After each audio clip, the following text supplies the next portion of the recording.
Le président de la commission électorale du Kenya a déclaré lundi William Ruto vainqueur de l'élection présidentielle face à Raila Odinga, après 6 jours d'attente.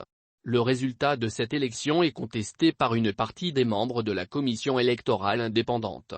Le scrutin a été marqué par quelques tensions et une forte abstention. William Ruto l'a finalement emporté face au candidat soutenu par le président sortant Uhuru Kenyatta, Raila Odinga.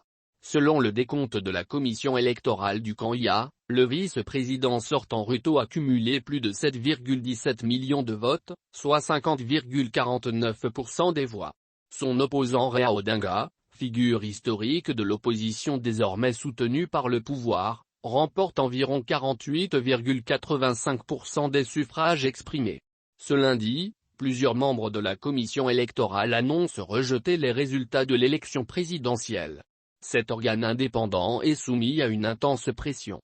Le président élu du Kenya William Ruto a promis, dans un discours prononcé juste après l'annonce de sa victoire, de travailler avec tous les leaders. Je travaillerai avec tous les leaders politiques, dans un pays transparent, ouvert et démocratique, a assuré le vice-président sortant, cité par nos confrères de TV5 Monde. Il n'y a pas de place pour la vengeance, a-t-il poursuivi, se disant totalement conscient que le pays est à un stade où nous avons besoin de tout le monde sur le pont.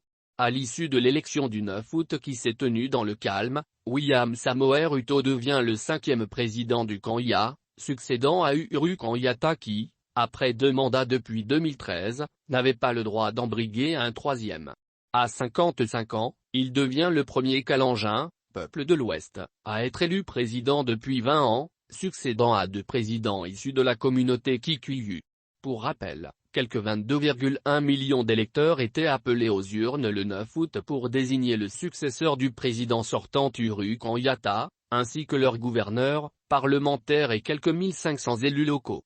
Le scrutin s'est très largement déroulé dans le calme, mais a été marqué par un fort taux d'abstention, avec une participation d'environ 65%, contre 78% en août 2017. Selon nos confrères de TV5 Monde, ce manque de mobilisation s'explique par une désillusion envers la classe politique et de flambée du coût de la vie depuis la pandémie et la guerre en Ukraine.